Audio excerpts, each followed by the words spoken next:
LG 구광모호 2기 출범이 시작됐습니다. 세간의 예상대로 그룹 2인자 자리에 권봉석 LG전자 사장이 부회장으로 선임됐습니다. 서울, 강남 등 일부 재건축 또 재개발 주택의 종합부동산세 고지서에 오류가 발견돼 국세청이 환급에 나섭니다. 우리나라 국민이 28세부터 흑자 인생에 진입하지만 60세부터는 다시 적자 인생으로 돌아서는 것으로 나타났습니다. 한국은행 기준금리를 1%로 올렸습니다. 잠시 뒤 이슈플러스에서 시장에 미칠 영향에 대해 짚어보도록 하겠습니다. 센 경제라이브 시작합니다.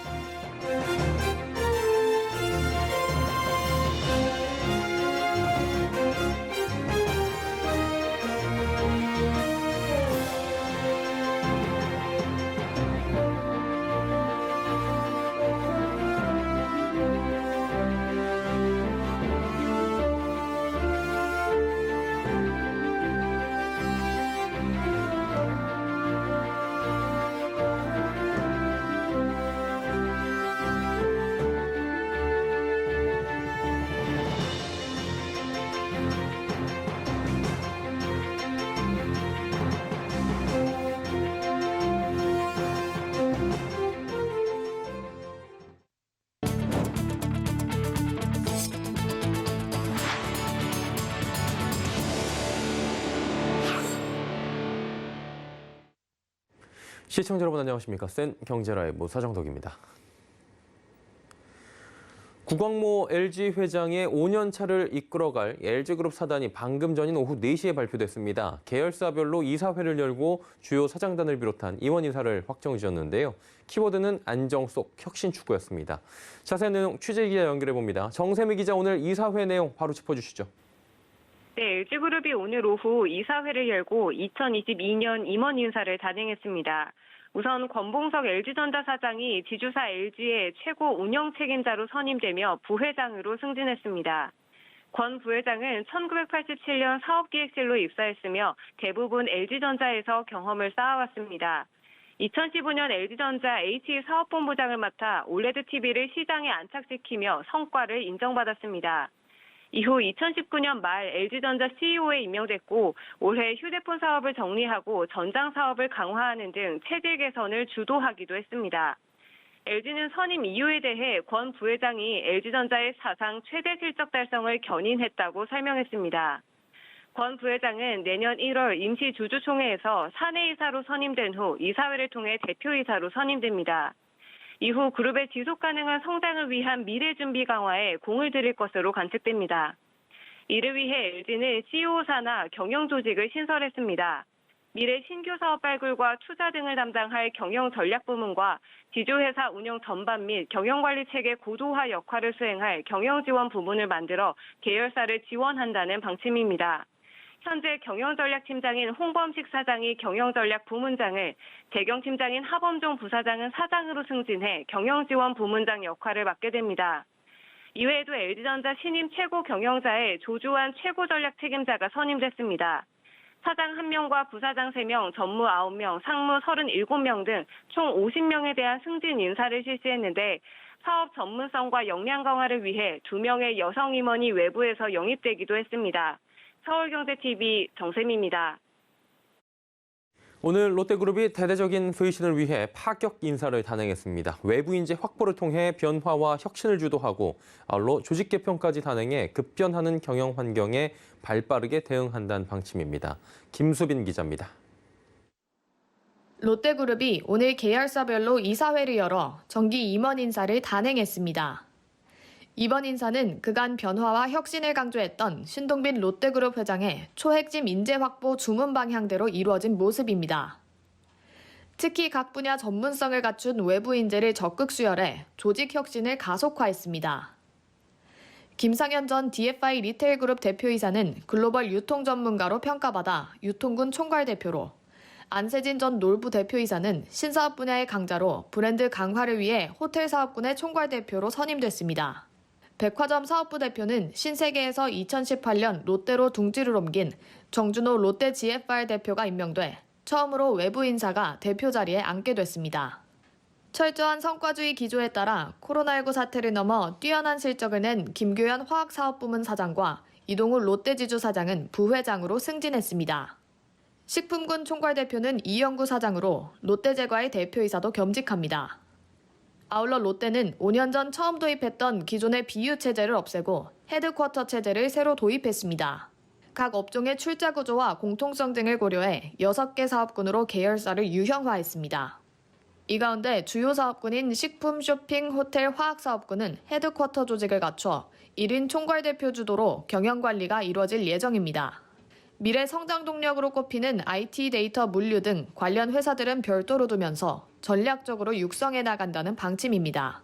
서울경제TV 김수빈입니다. 서울 강남 등 일부 재건축 또 재개발 주택의 종합부동산세 고지서에 오류가 발견됐습니다.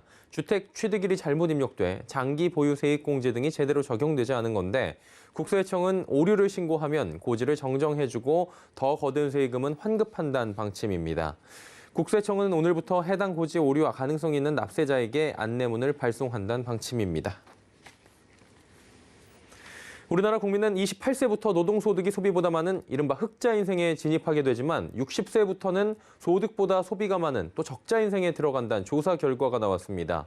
통계청의 1인당 생애주기에 따르면 우리나라 국민은 27세까지는 소비가 노동소득보다 많고 28세부터 흑자로 돌아서 41세에 노동소득 정점을 찍은 뒤 59세까지 흑자를 유지하는 것으로 조사됩니다. 60세부터는 다시 소비가 소득을 넘어서 적자 인생으로 돌아서는 것으로 나타납니다. 미국 최대의 쇼핑 행사인 블랙 프라이데이를 앞두고 해외 직구 거래 관련 소비자 피해가 커질 수 있어 주의가 필요하다는 지적이 나옵니다. 한국소비자원에 따르면 최근 3년간 접수된 해외 직구 관련 소비자 상담은 전체 3만 5천여 건으로 이 가운데 약 6,700건이 블랙 프라이데이 기간에 접수된 겁니다. 특히 블랙 프라이데이 기간에 판매자가 일방적으로 주문을 취소하는 등 피해가 발생한 건데요. 이 소비자원은 거래 전 믿을 만한 판매자인지 확인하고 문제 발생 시 신용카드 거래 취소가 가능한 차지백 서비스를 이용하는 것이 피해를 방지할 수 있다고 조언합니다.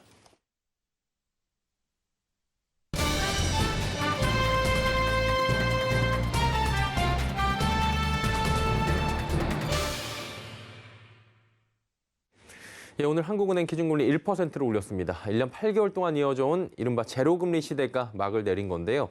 당장의 금리 수준보다는 금리 상승 흐름이 어디까지 갈 것이냐 이 부분이 관심사가 큽니다. 금리 인상의 배경 짚어보고요. 이로 인한 경기 영향 등을 금융부의 윤다혜 기자와 하나하나 알아보도록 하겠습니다. 어서 오세요. 기준금리가 인상됐는데 사실은 인상한다는 전망은 굉장히 우세했잖아요. 인상 배경부터 먼저 좀 설명해 주시죠. 네, 그동안 이주열 한은 총재가 수차례 기준금리 인상 가능성을 시사해 오면서 이번 기준금리 인상은 점쳐 있었습니다. 오늘 한국은행 금통위는 기준금리를 0.75%에서 1%로 인상했습니다. 금통위가 지난 8월에 이어 오늘까지 기준금리를 올해 2차례 인상한 것인데요. 이주열 총재는 과도하게 낮아진 기준금리의 정상화 과정은 당연히 필요하다며 인상이 아니라 정상화라고 강조했습니다. 결정 배경에는 미국 연방준비제도의 금리 인상, 미국의 자산 매입 축소, 즉 테이퍼링이죠. 이런 다양한 요인이 작용했지만 물가 상승과 가계부채 증가가 가장 큰 원인입니다. 지난달 소비자 물가상승률은 3.2%로 9년 9개월 만에 최고치를 기록했고 3분기까지 가계빚은 37조 원 늘어 1,845조 원에 육박했습니다. 강력한 대출 총량 규제에도 가계부채 증가세가 꺾이지 않으면서 코로나19 재확산에도 한국은행이 기준금리를 인상할 수밖에 없는 이유입니다. 예. 일단 물가, 가계부채 상황을 보면은 금리 인상 결정은 수긍이 갑니다. 일단은 이렇게 금리를 통해서 잡아야 된다라는 부분인 건데 문제는 코로나19거든요. 경기 회복이 지금 완전히 되지 않은 상황에서 금리 인상이 되다 보니까 자영업자나 지금 저신용자들 힘들어지고 경기 침체 우려도 나오고 있는데 이 부분은 어떻습니까? 네, 짧은 기간 중에 기준금리를 연속해서 인상하면 경기 회복세가 저하될 수 있고 방역 수준이 다시 강화될 경우에는 빠른 금리 인상에 대한 우려가 한층 강화될 수 있다는 지적이 나옵니다. 이에 대해 이주열 총재는 기준금리 인상이 실물 경제에 부정적인 영향을 미치지 않을 것으로 보고 있습니다. 이 총재는 정부의 방역 대책이 과거와 같이 강도 높은 이동 제한이나 영업 제한 조치를 취하기보단 경제활동을 어느 정도 유지하는 범위 내에서 방역 지침을 강화하는 쪽으로 갈 것으로 보고 있다면서 현재 금융 경제 여건을 감안할 때 이번 인상으로 인해 경기 회복이 크게 제약받지는 않을 것으로 보고 있습니다. 이 총재는 금리 인상 속도가 빠르다는 우려에 대해서도 종합적으로 보면 현재 기준금리는 중립금리에 여전히 미치지 못하고 있다면서 코로나19 충격 당시 예상된 경기 침체 이례적으로 기준금리를 0.5%까지 낮췄던 조치를 경제 상황이 개선되는 것에 맞춰 정상화하는 것은 당연하다고 재차 강조했습니다. 한은은 올해와 내년 경제 성장률 전망치는 각각 4%와 3%로 유지했지만 소비자 물가 상승률 전망치는 기존 2.1%에서 2.3%로 상향 조정했습니다. 한마디로 이제 경기 성장률을 그대로 두고 물가가 조금 더 오를 것이다라고 수정 전망치를 제시한 건데 이게 금리 인상으로 가계부채 증가를 잡을 수는 있겠는데 자영업자 조금 전에 제가 언급을 했지만 이분들의 대출 이자 부담이 늘어나지 않겠느냐 이런 우려도 나오는데 이 부분은 어떻습니까? 네, 맞습니다. 이번 금리 인상으로 시중금리도 따라 오르게 되면서 가계대출 이자 부담은 더 커질 것으로 전망됩니다.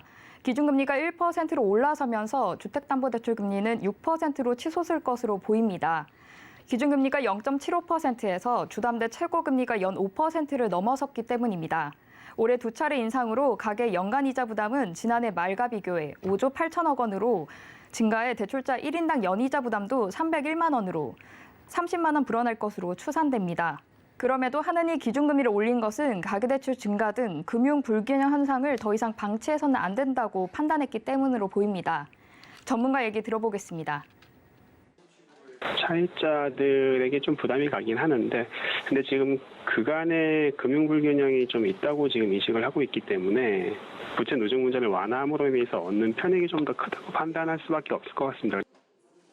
네, 기준금리를 올리는 것은 낮은 이자 비용 탓에 가계부채가 더 팽창하는 것을 막기 위한 것인데요. 하지만 이렇게 되면 자영업자나 중소기업 등에서 연체율 증가 등 부작용이 초래될 가능성이 높아집니다. 전문가 얘기 들어보겠습니다. 이제 기준금리를 인상하다 보면은 상대적으로 대출금리라든지 이런 쪽으로는 사실 상승 압력이 커질 수밖에 없을 것 같아요. 금융당국의 대출 규제를 억제하는 이런 측면의 정책이 간다면은 사실상 대출 금리 더 올라갈 수밖에 없는 것이죠. 어떤 것들이 가계부채가 이제 GDP 대비해서 105% 이상의 규모까지도 지금 육박해 있는 상황이고 또 대출 이 가계대출 증가세가 그래도 하반 연말 그리고 나아가서 2분기까지도 증가할 수밖에 없는 뭔가 그 분위기이기 때문에 사실상 가계들 입장에서는 조금 부담이 커질 수밖에 없는 좀 구간이지 않을까. 예, 이번에 인상이 이루어졌어요. 그리고 내년 초에도 금리 인상할 것이다 뭐 이런 얘기들 나오고 있는데 어떻습니까 지금? 네, 이주열 총재가 기준금리 1%로 인상됐지만 현재 금리 수준은 여전히 완화적이라고 말해 내년 추가 기준금리 인상 가능성을 시사했습니다. 또 이 총재는 내년 1분기 기준금리의 추가 인상 가능성에 대해 그때 경제 상황에 달려 있겠지만 배제할 필요는 없다고 말했습니다. 전문가들도 내년에 추가적으로 기준금리가 인상할 것으로 내다보고 있습니다. 전문가 얘기 들어보겠습니다. 내년도에는 주로 초반에는 민간 소비를 위주로 이렇게 상황이 좋아지고 국내적인 물가 상승 압력이 좀 존재할 것이거든요. 그래서 그런 걸 감안했을 때도 내년에도 충분히 2회 정도는 금리 인상이 가능하지 않을까. 향후 전망으로 봤을 때 저희가 내년도에도 뭐 3% 초반 정도의 그 양호한 경제 수준이기 때문에 어느 정도까지는 이제 추진할 수 있고. 이런 한국은행의 기준금리 인상의 기조가 사실 이번에 끝나는 것이 아니라 내년 1분기 또는 더 나아가서 내년 또 한두 차례 더 이상의 금리 인상으로 이어질 수 있기 때문에 네, 일각에서는 내년 3월에 대통령 선거가 있기 때문에 그전까지는 금리에 손을 대기 어렵지 않겠냐는 시각도 있는데요. 이 총재는 이런 전망에 강하게 선을 그었습니다. 이 총재는 기준금리 결정은 금융 상황을 보고 판단하는 것이지 정치적 고려를 하는 것은 아니다며 정치 일정이라든가 총재 임기 같은 것을 결부시켜 얘기하지만 어디까지나 경제적 고려지 정치적 고려를 하는 것은 바람직하지 않다고 밝혔습니다. 예, 향후 금리의 방향성까지 짚어봤습니다. 윤다혜 기자였습니다. 고맙습니다.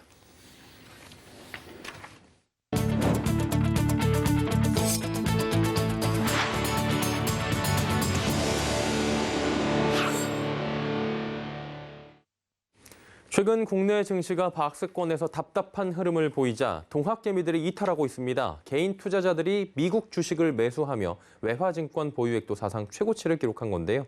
최민정 기자가 전해드립니다. 외화증권 보유액, 즉 해외 주식 계좌 보관 잔액이 연일 최고치를 경신하고 있습니다. 오늘 한국예탁결제원에 따르면 이달 24일 기준 외화증권 보관 잔액은 1,026억 5천만 달러, 하나로 약 121조 8천억 원으로 집계됐습니다. 3분기 말과 비교해 100억 달러 넘게 늘어난 겁니다. 가장 많이 순매수한 종목은 테슬라였습니다.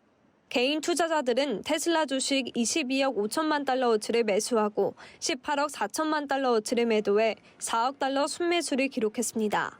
테슬라에 이어 엔비디아, 리미안, 메타 등의 순으로 개인 투자자의 매수액이 많았습니다. 반면 개인 투자자들은 국내 주식을 매도하고 있는 것으로 나타납니다. 최근 들어 개인은 연일 매도에 나서면서 어제까지 총 2조 6,530억 원어치를 팔아치웠습니다. 특히 개인 투자자들은 SK하이닉스, 삼성전자 등 반도체주를 집중적으로 매도한 것으로 나타납니다. 이달 들어 SK하이닉스는 1조 2,920억 원, 삼성전자 1조 1,710억 원을 팔았습니다. 동학개미의 이탈에 증시 거래 대금도 급감했습니다. 올 1월 기준 43조였던 코스피와 코스닥 일평균 거래 대금이 현재 약 23조 원 수준으로 줄어들었습니다. 서울경제TV 최민정입니다. 다음 달 10일 예정된 한국거래소 주가지수 변경을 앞두고 카카오페이와 현대중공업의 코스피 200 편입이 확정됐습니다. 또 SL, 명신산업, PI첨단소재, 메리츠금융지주와 함께 SK텔레콤에서 인적 분할한 SK스퀘어도 코스피 200에 새롭게 편입될 예정입니다. 다만 LX아웃시스, LX홀딩스를 포함해 총 6종목은 코스피 200에서 제외됩니다. 코스닥 150엔 HK이노엔, 인터파크, 쿠콘 등 15종목이 편입되는 반면 슈피겐 코리아와 SK머티리얼즈, 위닉스 등 15종목은 빠질 예정입니다. 한국거래소는 이번 정기 변경을 통해 코스피 200과 코스닥 150은 각 시장의 시가총액 비중 90.5%, 50.1%를 각각 차지할 것이라고 밝혔습니다. 저렴한 요금제가 강점인 알뜰폰 가입자가 1,000만 명을 넘어선 가운데 알뜰폰 시장도 이통3사가 장악하며 소비자 편익을 해칠 수 있다는 지적이 나옵니다. 과기정통부에 따르면 알뜰폰 가입자 수는 이달 21일 기준 1,007만 명을 기록했습니다. 이 중 선후불 가입자는 600만 명 안팎으로 통신 3사 자회사들의 점유율은 50%에 달합니다. 이통3사의 요금 및 서비스 경쟁을 촉진하기 위한 제도 도입 취지를 달성하지 못하고 있다는 우려가 나오는 이유입니다. 이에 국회에선 중소사업자들을 보호하기 위한 입법을 추진하고 있고 과기정통부는 이통3사의 자회사 합계 점유율을 제한하는 방안을 검토 중인 것으로 알려집니다. BMW가 순수 전기차 모델인 더 iX, 뉴 iX3를 국내에 처음 공개했습니다. BMW는 새로운 모델 출시로 국내 전기차 시장 공략에 속도를 낸다는 계획인데요. 장민선 기자입니다. BMW 코리아가 플래그십 순수 전기 모델인 더 iX와 X3 기반의 순수 전기 SAV 뉴 iX3를 국내에서 처음으로 공개했습니다. BMW가 새롭게 선보인 iX 모델은 프리미엄 전기 고성능 SUV입니다. 치열한 경쟁이 이어지고 있는 고급 전기 SUV 시장을 선점하기 위해 BMW가 내놓은 야심작으로 평가됩니다. BMW가 그동안 쌓아온 기술력과 노하우를 바탕으로 프리미엄 럭셔리 전기차 시장을 선도해 나가고자 합니다. 지속적으로 BMW 코리아에서는 전동화 모델의 판매 비중을 확대해 나갈 예정입니다. 특히 기존 차량의 가로형 키드니 그릴 대신 수직형 키드니 그릴을 채택한 것이 특징입니다. 수직형 키드니 그릴은 강렬한 인상과 함께 카메라, 레이더 및 각종 센서가 통합돼 지능형 패널 역할을 합니다. iX에는 BMW의 최신 전기화 드라이브 트레인인 5세대 E 드라이브가 탑재됐습니다. 두 개의 모터는 가속 페달을 조작하는 즉시 최대 토크를 발휘하며 폭넓은 영역에서 최대 토크를 유지하는 것이 특징입니다. iX는 배터리 용량 76.6kWh에 1회 충전 시 주행거리 313km인 엑스드라이브 40, 배터리 용량 111.5kWh에 1회 충전거리 447km인 엑스드라이브 50 두 가지로 판매됩니다. 특히 정지 상태에서 시속 100km까지 이르는데 6.1초에 불과합니다. 국내 수입차 최초로 순수 전기차를 선보였던 BMW가 전기차 시장 공략에도 속도를 내는 모습입니다. 서울경제TV 장민선입니다. 국내 최대 규모 자동차 관련 종합 전시회인 2021 서울 모빌리티 쇼가 오늘 경기도 일산 킨텍스에서 프레스데이를 시작으로 막을 올렸습니다. 이번 전시회는 전기차를 중심으로 각종 친환경차 모델이 대거 공개됐습니다. 글로벌 완성차 업체는 국내 3곳과 해외 7곳이 참가해 첨단 미래 기술을 선보였습니다. 현대차는 모셔널과 공동 개발한 아이오닉5 자율주행차를 국내 처음으로 공개했습니다.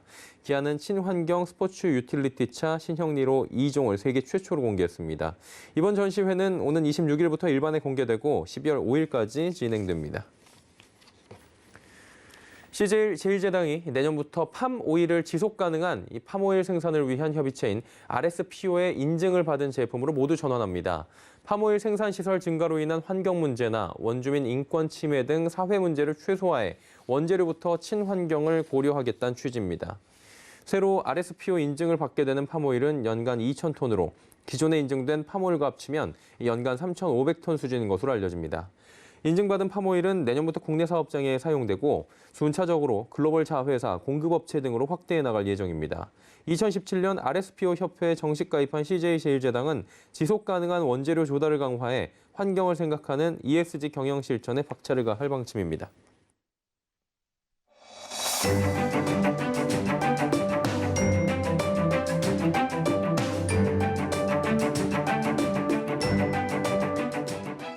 안녕하세요. K웨더 라이프스타일 예보 김단비입니다.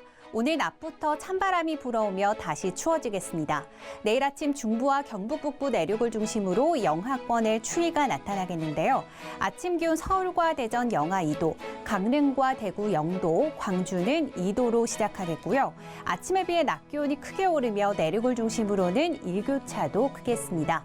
내일 아침 나서실 때는 입고 벗을 수 있는 약간 두툼한 겉옷을 챙기시는 게 좋겠습니다. 한편 현재 동해안을 중심으로는 건조특보가 발효 중인 가운데 대기가 무척 건조한데요.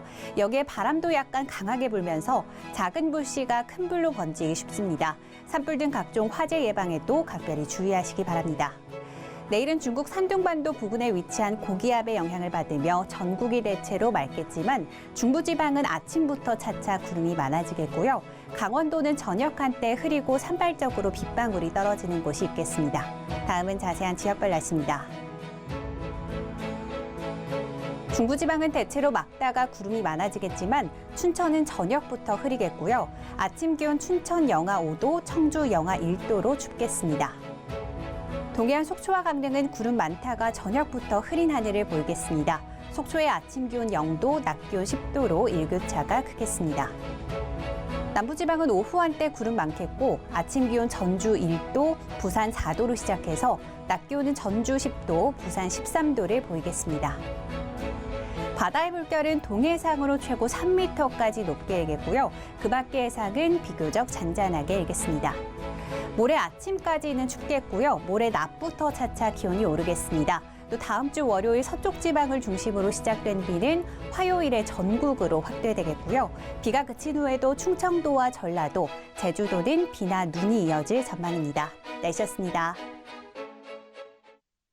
센 경제 라이브 마칩니다. 함께해 주신 여러분 고맙습니다.